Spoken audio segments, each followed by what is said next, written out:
Your home for the best college football coverage in Utah is on the KSL Sports Zone. Ready? The Aggies head east to Philadelphia for a big non-conference battle against Temple. Your home for all the play-by-play coverage of Aggie football is right here on 97.5, the KSL Sports Zone. This is Hans Olsen and Scotty G, presented by Mountain Land Supply on 97.5, the KSL Sports Zone. Hans and Scotty, 97.5, the KSL Sports Zone. It's loading up. We got people. You know what? I think we're going to have four. Ben just came in. He's the owner, so he gets to decide. He's the one that's created this whole thing. Yep. And put everything up. We have done nothing of that sort. This is all Ben and Chubbies. In case our legal department's listening, this is all Chubbies. We're not have anything to do with it. It's all Chubbies. The No Fun Police at Bonneville, we had nothing to do with this. Nothing to do with it. This is all Ben. Yeah. But we've got now 4 competitors. Now, really quick, here's the gifts.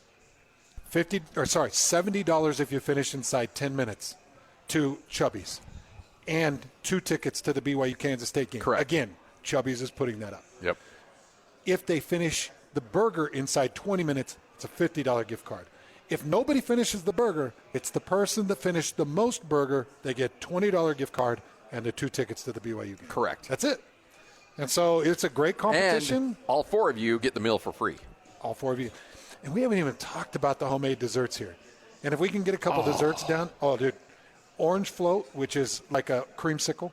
You've got the ice cream that is great down here, but you've got banana pudding, Oreo pudding. You've got a fresh-made peach cobbler.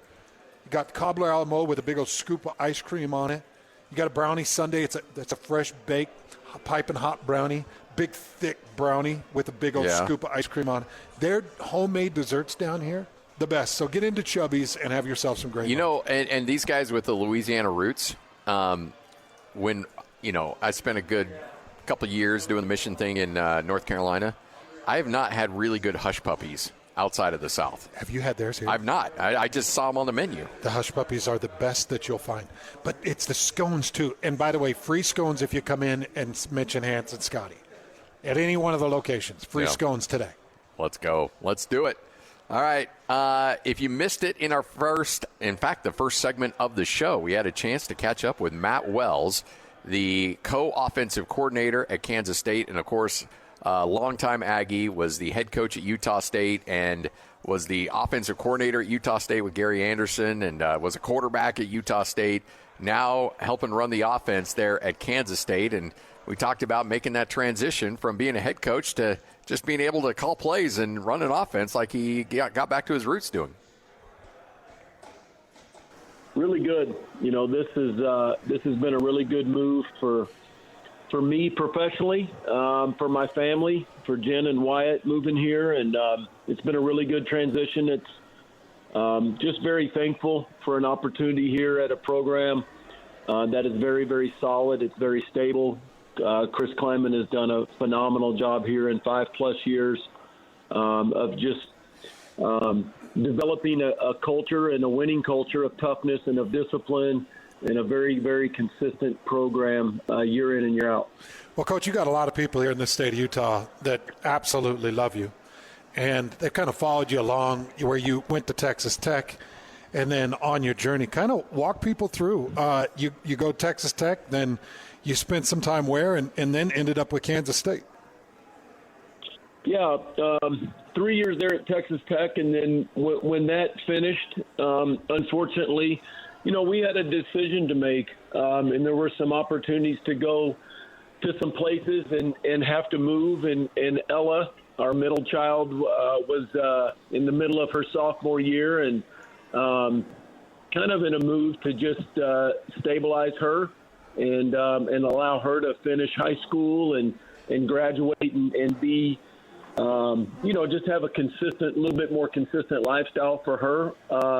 I chose to not take those. Jen stayed with the kids, and I went to OU for 2 years and helped Coach Venables and Coach Levy, and just went back and forth for quite a while. Excuse me. I mean, it's about a 4.5-hour drive, and so kind of part-time back and forth. And so it was a good 2 years in terms of football, really good, and very tough family-wise, but it was I think it was the right move and allowed her to graduate, and now she's in college. And then really good timing for me as with our family to take this job in January here at K-State with Coach Kleiman. What's it been like to get back into the quarterback room and the game planning instead of just the managing of the team and talking to all of us media hacks and all that stuff? Just get back to just coaching. Has that been fun for you? Yeah, it really has, guys. And, kind of growing up in this profession, just like a lot of other coaches, you have dreams. And my dream was to call plays at Utah State. That was my dream, is to grow up and to be the OC and to call plays and coach QBs. And then all of a sudden, Gary got an opportunity at Wisconsin, and I became the head coach. And it's like, okay, I need to tackle this and figure out how to be a head coach. And while that was fun and challenging, I feel like now being back in that chair, your question, Scott, is I don't know. It's just, there's not as much media and compliance and academics and NIL and all of that. And the recruiting is obviously a lot simpler for me in terms of recruiting a quarterback. But game planning and coaching a tremendous quarterback and having a really good room has been awesome. Awesome. So, Coach, what do you do with your team to prepare them to come into Provo and to Lavelle Edwards Stadium with an 8:30 kick? How do you get them ready, and what kinds of things do you say to them? Yeah, first of all, it's a stadium I've been in quite a bit and have a tremendous amount of respect for Kalani and that program, but also the fan base. I mean, this is one of the great atmospheres in all of college football, and I've told them that, and they know that, and I've told Coach Kleiman and our staff that, and, Lavelle Edwards Stadium, an Aggie, by the way, at night, I know it'll be rocking. It'll be loud, and I've been in there before, and so know what a tremendous advantage that is for the Cougars. And so you got to prepare them for crowd noise and all the things that come with that, and I know what a great environment it is. Last time you were there as a head coach, you got the win in 2018 with Jordan Love. Now you've got another great quarterback in Avery Johnson, who's off to a stellar start this year. What makes him so special as a quarterback? Well, the first thing I can say, Scotty, is he's got some of the intangible components to him, his DNA, his game, that are very similar to Jordan in that, number one, they're both competitive dudes. Avery loves to be coached. He wants to be coached. He's hungry. And I think as long as he continues to have that hunger and desire to be great and to be coached, I think he'll continue to improve. And he is by far from a finished product. We have so many things to work on, and there's just not enough time. And so he continues to get better. I'm proud of him. I think he's gotten a little bit better from week one till the last Friday night against Arizona, and hopefully he continues to keep getting better as the year progresses, and that's what we want, is continued growth for him. So I was preparing for this game, and I was looking at your five up front, and you got four seniors up front, got some big dudes up front, and then you got one junior there at the center, but a lot of experience. Just talk about that offensive line and what you're doing offensively, how much of it is resting on them right now. Yeah, Hans, when you look at our O-line, we may be old and we have some experience, but not a ton of starting experience. I mean, we lost three guys to the NFL off the line from a year ago when I was not here. And those guys were all role players, and they played a role, and now they're in the full-time starting role. And so they do have experience. But, man, they've gelled well together. I think Connor Riley, our OC and our O-line coach, is one of the best O-line coaches in college football. He has them ready to play mentally, emotionally, and we put a lot on their plate, and they do a really nice job up front. Circling back a little bit to Avery Johnson, he's got nearly 200 yards on the ground, averaging 6.7 yards a carry.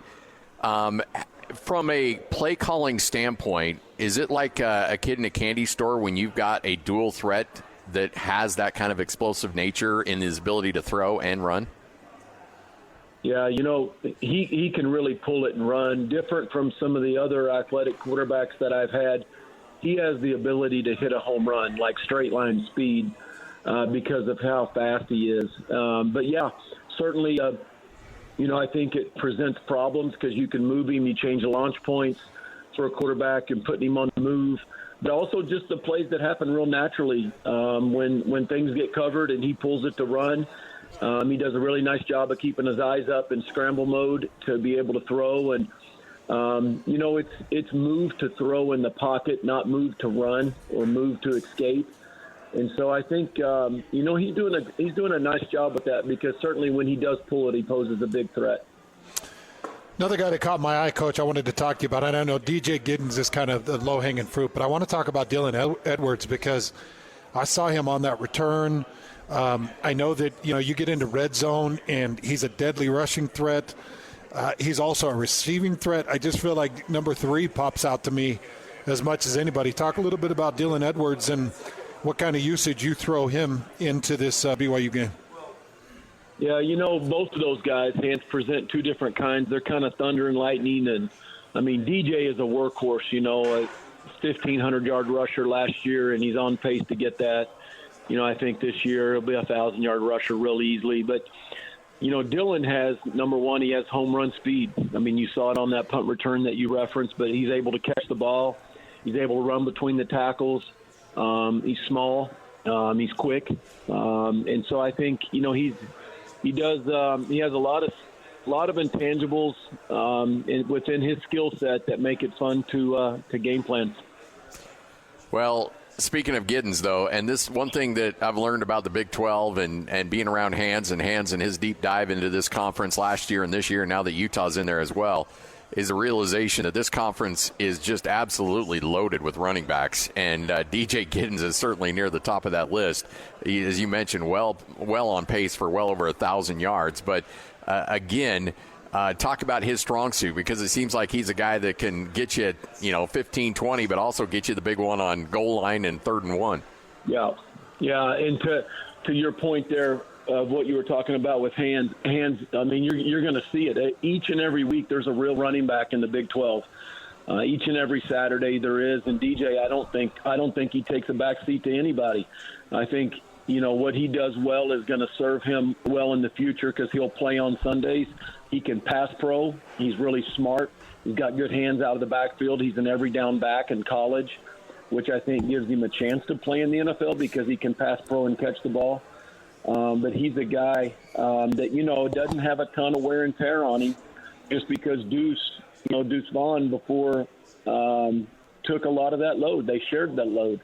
And so he's an older back with not a ton of career carries. I'll tell you, Coach, it's kind of daunting watching film on this team and putting together any types of ideas with this team, because not only do you guys produce on the run offensively, but you stop the run up. The gaps are clogged, and there's just not a lot of breathing room. Is that just from having to go against your offense through camp and through practice that they get bruised up and they're like, yeah, we're not going to let these gaps open? Well, how is this team so good at stopping the run as well? I think this is the program that Coach Kleiman's put together. It's stop the run, it's run the ball. Those typically prove to be, long-standing principles to winning football in the month of November and a long season, being able to run the ball and to stop the run. And I don't think we're playing our best ball yet. I think we have so much room to improve. And I hope that we continue to improve. We have a huge test, Saturday night with BYU. They're always big in the O-line, D-line, have since I played and certainly coached at Utah State and other places against BYU. They're always big and strong and physical, and that's Kalani's brand of football, and it's served them well, very, very well. And so, you look at BYU's O-line and their D-line. I haven't looked much at their O-line, but I know TJ will have those guys ready to play. But their D-line and their linebackers are so active, and certainly Tyler's one of the better players in this league. When you take a job at Kansas State, and look, you grew up in Oklahoma, and you grew up in Big 12 country, and back when we were kids, becoming just enjoying the game of football. Kansas State was not that good, and then all of a sudden, they strike fire with a legendary coach in Bill Snyder, and now they just become an institution, almost a blue blood of a college football program. What's the culture like at Kansas State that really sets it apart as a program that year in and year out is always a team that has to be reckoned with? I think it does go back to Coach Snyder, and I think Coach Kleiman does it in his own way, and he's his own man, very much so. But I think you just talk about discipline and tough and blue collar, and a lot of the words that we like to use, and that we hope our programs. I always hope my program at Utah State was that way. But I think those things and the accountability, the toughness of the players in the Midwest, and some of the areas that we get these players, but we certainly have good skill and are getting better at that. But I think those are qualities that when you talk about a program that since, the mid-'90s when Coach Snyder really got it going to now in the mid-20, what the crap you call this decade? 2020? The 20s, I guess, yeah. Yeah, I'm an idiot. Look at it. For 30 years, it's been very consistent. And they've always run the ball, and they've always stopped the run, and they're tough. And so it's a lot of the same intangibles that a lot of the programs where you say they're very, very consistent. They win. They go to a ton of bowl games, and when the things line up and they stay relatively healthy and maybe the ball bounces their way or two, they're in the championship hunt, and they're winning a Big 12 championship. And I know the history of this place at Kansas State, and you're just very, very thankful. I'm just thankful to be a small part of it this year. Tell us a little bit about Manhattan, because I called a game in Lawrence, but I don't have a lot of reference points for Manhattan. And is it like a Logan, like a total college town, or is it? Man, that's so funny you say that, because when we flew in here in January and the kids, all three of them came, we literally said that. And my girls said that. They're like, Dad, this is so much like Logan without the mountains. It is a college town. It's an ag school and a state school. And, I think Manhattan's a little over 50,000. Certainly Logan is about that. And then you add the whole valley, obviously, up there in Cache Valley, and it's 100,000. But it has the same type of feel. And, we're 2 hours from Kansas City. It's an hour from where you just referenced to the Jayhawks in the east of here. But, Salt Lake's an hour and a half from Logan. And so I think there's some similarities in that. And so we feel that way about Manhattan. It's a great place to live and great people, and they're passionate about K-State Wildcats. And, I don't know, I think there's 16 or 17 straight sellouts in this stadium. 54,000 people every Saturday, and it's a great venue. It's a great atmosphere. It's a great town. Matt Wells hanging out with us, the co-offensive coordinator of Kansas State, as they get set to come to Provo and take on BYU. So when you look at BYU defensively, you kind of touched on it briefly, but what really jumps out at you when you see this team on film? Because, again, first 3 games of the year, and I know you used to always tell me it was, week 5, week 6 before you felt like you really got a good feel for who your team is. But You've seen this team for 3 games. They do look like they've improved defensively over last year, but what jumps out on film when you see them? Well, I think they're a reflection of their leadership. Kalani and Jay, who I got a great friendship with, both of them, and respect for, but they're tough, they're physical, they tackle really well.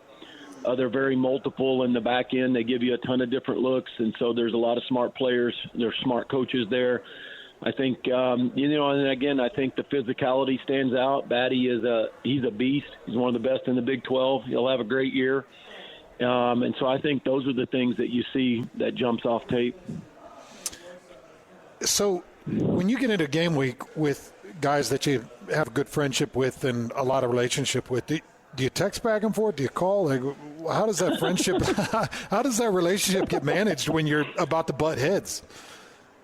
No, actually I texted Kalani. We texted back and forth about a week ago, and I have several times with Jay since his incident with his health, and I'm so glad that he's back. And so really I was just texting with Jay about his health and checking in on him, but have not this week, and I'm sure I'll see those guys on the Y in pregame. So you take the boy out of Utah State. You can't take the Utah State out of the boy, man. This game means different.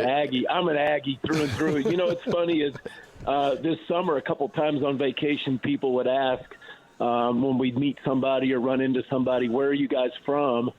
And here we are. I don't know. My kids, just Wyatt and Ella, the younger ones. I've only been in a few college towns. Jaden's been in 6 of them, and all 3 of them to a T. If you ask them where they're from, they'll all say Logan, Utah. So that's us. That's our family. Those, you spend 13 years there, man. That's 5 as a player and then 8 as a coach. That's home for me. Love Logan, love Utah State. Those people are the best. That school means a lot to me. So, no, man, you ain't taking the Aggie out of this dude.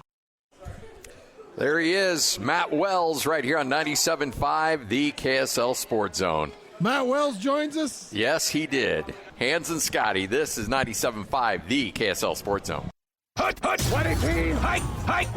It's game week for the Cougars. And the Zone is getting you ready for kickoff. After a win against Wyoming, Kalani Sitake and the Cougars return home to Provo as they open up Big 12 play with a battle against Kansas State. Listen all week long for the best coverage of Cougar football and your chance to win tickets to the game. Then catch the Cougar pregame show this Saturday at 7:30 with a postgame show immediately following the game. Your home for the best coverage of Cougar football is live on air, online, and on the KSL Sports app. Yeah, boy! This is 97.5, the KSL Sports Zone. Your home for the best college football coverage in Utah is on the KSL Sports Zone. Ready? It's the first Big 12 battle for the Utes as they head to Stillwater for a showdown against Oklahoma State. Your home for the best coverage of Utah football is right here on 97.5, the KSL Sports Zone. This is Hans Olsen and Scotty G, presented by Mountain Land Supply on 97.5, the KSL Sports Zone. We are live here at Chubbies. Guys are now standing up, trying to let all that food settle in their stomachs. Dude, we got Max over there doing a little shimmy, trying to get that food to just drop down a little bit so he can work these burgers down. These burgers are just phenomenal. Oh, how good do those look? Oh, my gosh. With that grilled cheese bun. Yeah. Oh, you can come down and you could just buy the Chubbies Challenge. Yeah. And you just come in and say, I want to order the Chubbies Challenge. You don't even have to challenge yourself, but it's 3 grilled cheeses, and it's built kind of like a Big Mac. You got the grilled cheese in the middle, but it's double stacked patties. And then grilled cheese on top, grilled cheese on bottom, and it's got the fry sauce, and it's got all the mayo and the lettuce and tomato. It's delicious looking. I mean, some of these food challenges you see, they just look massive, but they don't look appetizing. Right. This looks crazy appetizing. And we've got one guy. Who is this on the end? Is that? This is Joey here at the end. So Joey he's done with the burger. He's officially done with the burger at about 6-minute mark. So he's got about 9 minutes left, 8 minutes left. All he has to do is finish the basket of fries, and he's in it. We've got Max here on the end. Max, who's closing in on finishing the burger. We're getting close on all burgers are finished. It's just going to come down to who can finish the fries. Yeah. And all that starch. Whew. Well, that's going to be the push. Yep. And you know what I'd do? I'd grease those fries so heavy with the fry sauce. Like I would make the fry sauce. Oh, look, he's combining it into like a big coagulated mass of fries. That is awesome. And he's going dry, no fry sauce. I would fry sauce the heck out of him just to get him to go down. But the fries are starting, and guys are finishing up their burgers. Oh, Joey's closing in on it. Wow. This is killing me because it looks so amazing. The Chubby Challenge burger is just an absolute nightmare of a burger. Hey, while we have a moment, let's give away some tickets. Caller number 12 right now, 801-575-ZONE. That's 801-575-ZONE. You'll win 2 tickets to go see Hans's guy, Pitbull, at Utah First Credit Union Amphitheater on September 25th. All right, Hans. BYU, Kansas State, coming up this weekend. It's a big one. I am really envious of you on this call because it's going to be a fun one. 8:30 kick. So it's going to be a late night kick. You heard from Matt Wells there talking about the team that they feel that they've got. And the thing I'm most excited about with this, Scotty, is it is the ultimate challenge for BYU. This is a nationally ranked team. As I've mentioned, they're nationally ranked across multiple platforms of their offense and their defense. They're as good at stopping the run as they are running the ball. So they've got everything that you need to have a top-ranked team in the country. And then they've got a quarterback that they believe is a superstar. Matt Wells thinks Avery Johnson's a superstar. Well, and frankly, based on the numbers, he's right up there. Now, I think it's funny. You said he's, 14th in the country? Yeah. And 5th in the Big 12. That's how loaded the Big 12 is as a running back. 14th in the country, 5th when you're talking about DJ Giddens in the Big 12, which is bonkers to think that the Big 12 has 6 of the country's top 20 running backs, and including Mekhi Bernard, who's down there number 20. Yeah. By the way, guys, you got 6 minutes left. 6 minutes left, and we are deep into the fries. We're going to get a finish over here. Joey's going to do this. Joey is close to getting this finished. But this isn't Joey's first rodeo. He's done this before. But Joey's going to have to hold this down. Yeah, we do have the garbage can behind you, Joey. Oh, that came close. Joey's finishing off his fries, but Joey just had a pretty serious hiccup that looked like food might come up. Remember, if you lose the food, then you're DQ'd. Challenge is over. So don't let that happen to you. But you're going to have to be able to stop Kansas State run. That is primary issue number one without a question. So what do? Well, you do very much what you did against SMU, but you do it even a little bit more patiently and a little bit more purposefully, and that is making sure that quarterback is in the pocket. That takes Jack Kelly on spy. That takes Isaiah Glasker on any type of outlet. That takes all of your defensive linemen getting into their pass rush, but not getting wide, which happened against Southern Illinois too many times. And they did a much better job of game planning it and stopping that SMU quarterback run. I think that they've got some capabilities to do it. Now, Avery Johnson is going to go get his.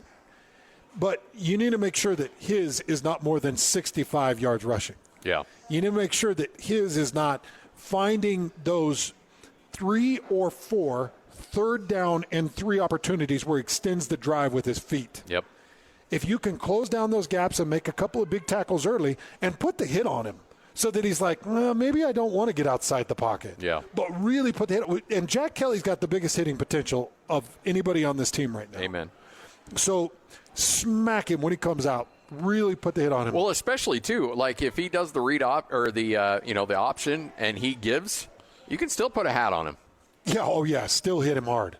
That DN that's crashing down, go get him, man. Go smash him and knock some teeth out and make him think twice about coming in anytime he's going to grab that ball and take off running. How many fries does Joey have left here? Joey, let me see your basket, Joey. Joey's very close. Joey's going to get this thing finished. He's got 3 minutes left. 3 minutes left, and he's got a handful of fries, and he's got about 10, 15 fries left is all. We do have some other finishes. I mean, we're going to have a couple of guys maybe finish this off. So we'll get them a $20 gift card courtesy of Chubbies. Chubbies is obviously doing this whole thing. Yeah. Scotty and I have nothing to do with it, but Chubbies decided that we were going to put this thing on and just having some fun down here with the listeners. Oh, man, this is a blast. How much – all right, so, Hans, how much are you envious of these guys right now? Like on a scale of 1 to 10 envy, I'm a 9.5. Yeah, me too. I want to do this. But, with everything that my body is dealing with now. Well, I know. And here's the thing. Like, at my most – see, I was always a grazer. I never could pack it away like all at once. We tried to do that mozzarella. In fact, we were just right here because it was that ice cream place. Yeah. We were here when we did that mozzarella stick ice cream thing. Right in the shadows of the Megaplex. That's right. Yep. I knew this looked familiar around here. And we failed miserably. Horrible humiliation. Yeah. Yeah. And we were at our largest at that point. I'm embarrassed. I don't even want to talk about it. Was that 6 years ago? 5, 6? 5, 6 years ago. Christian Cox thought we were horrible on that. That was for a Utah preview show. Yeah. Holy moly. 5 or 6 years ago. But we're closing in. We got less than 2 minutes remaining for these guys to finish up. Joey is getting close. Joey's done. Joey's did it. Let's get the ruling from the judges. Joey did it. There you go. Congratulations. Holy cow. In fact, there's a few more crumbs, and he's just cleaning it up just to make sure there's no doubt whatsoever. Joey did it. Joey's got his 2 kids here. They're coming in to hug him and love him up because he's deserved it. And by the way, Joey looks like he's chiseled out of granite, too. Just for the guys that are still competing, if you're able to complete the challenge, $20 gift cards to you guys. So and courtesy of Chubbies, they've done this. And this is fun. But see, this is what's great about Chubbies, and it's one of the things I love, whether it's their crawdad boil that they do with their alligator roast because they bring their Louisiana roots here to Utah, or it's these fun family parties and gatherings. You can come to one of the Chubbies and you've got these gathering rooms that a lot of them are sports related. Like if you go to the one in Orem, they got a BYU room in there. Yeah, he just showed me that room it's amazing. And they've got a BYU room in the one in Saratoga. So come into Chubbies and just experiences as a family. It's a great environment, a lot of fun.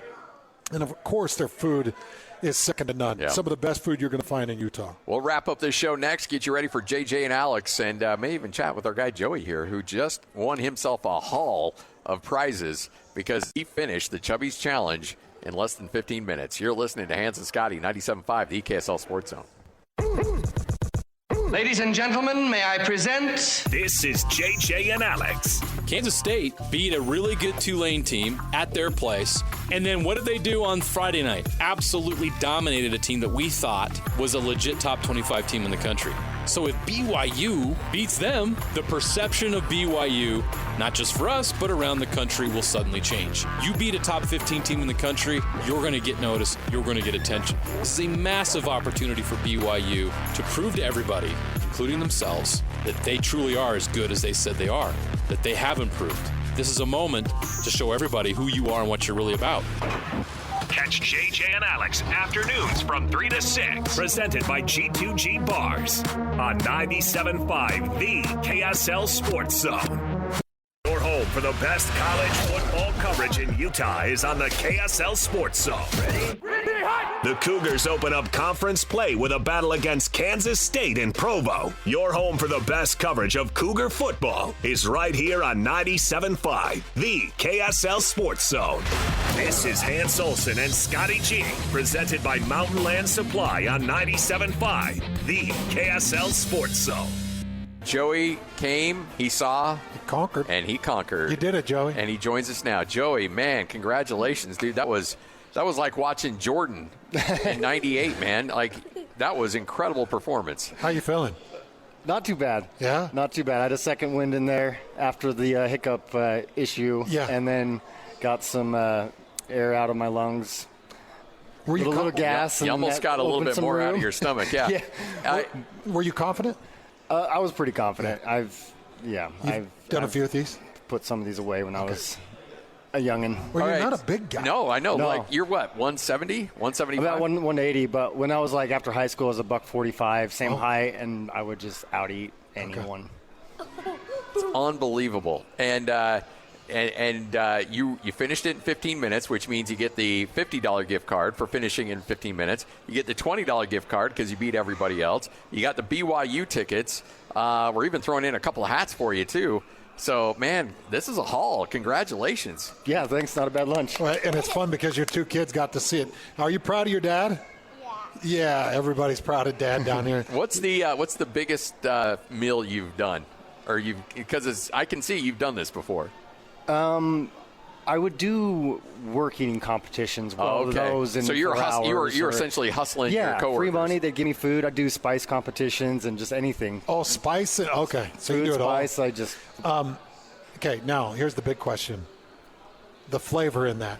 That's got to be the best tasting food challenge you've ever participated in. Yeah, no, I enjoyed that thoroughly, pretty much the entire way through, except for the very end there. Got a little hairy. Using grilled cheese as the buns and a nice buttered, golden, crisp grilled cheese as the bun and having 2 patties in between each of those.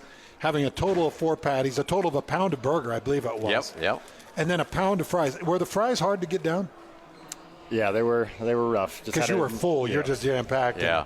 And well, I like fry. your philosophy of just smashing them all together, because this isn't a I want to look the best doing it. I just want to finish it. It needs to fit in a small space, so I'll start out that way.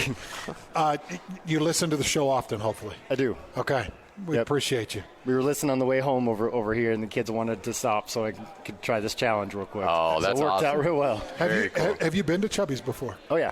Awesome. Yep. Yeah. It's one of our favorites. Keep the family coming. What I'd say to everybody out there, come down to Chubbies. It's a family experience. It's a dining experience. It's a unique culinary experience because you've got some Southern twists, some Louisiana style mixed in with some of our Utah power, and it's as good as it gets, man. Yeah, and good wings, too. And we actually gave you some scones, too. So if you can put those down, maybe we'll get some hats and T-shirts for the kids.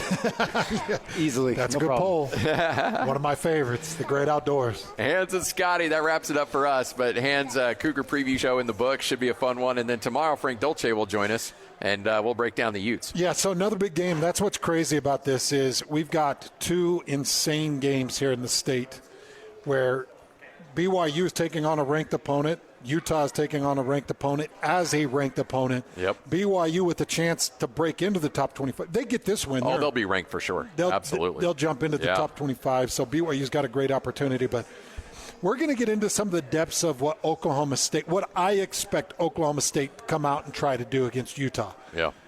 Now, they're going to try. I think Utah is going to try to leave it as a mystery, whether it's Cam Rising or Isaac Wilson. But I think it's starting to settle in pretty solid, and Oklahoma State should know as well. I think some of the questions are, well, what happens at running back? Mm-hmm. What are you able to do in the run game? Because Oklahoma State's very good at stopping the run. You know, what are you doing on your third downs? What are you doing with Cam Rising, and how good and how crisp can he look after having to take a couple of games? A game and a half. Yeah. So a lot on the line. It should be really fascinating to see how this plays out. Can't wait to break that down with Frank, who may have an opinion or two. Every now and then he comes out of his shell a little bit and expresses some thoughts. As far as BYU's concerned, I said 165 yards. If they hold Kansas State to 165 yards rushing, I think it is very possible that they win this game. Yeah. Kansas State's a powerhouse. You can't hardly pick against them at this point. Kansas State is going to be very difficult to beat. But I would say this. Lavelle Edwards Stadium, 8:30 kick, whiteout, full fan experience. Yep.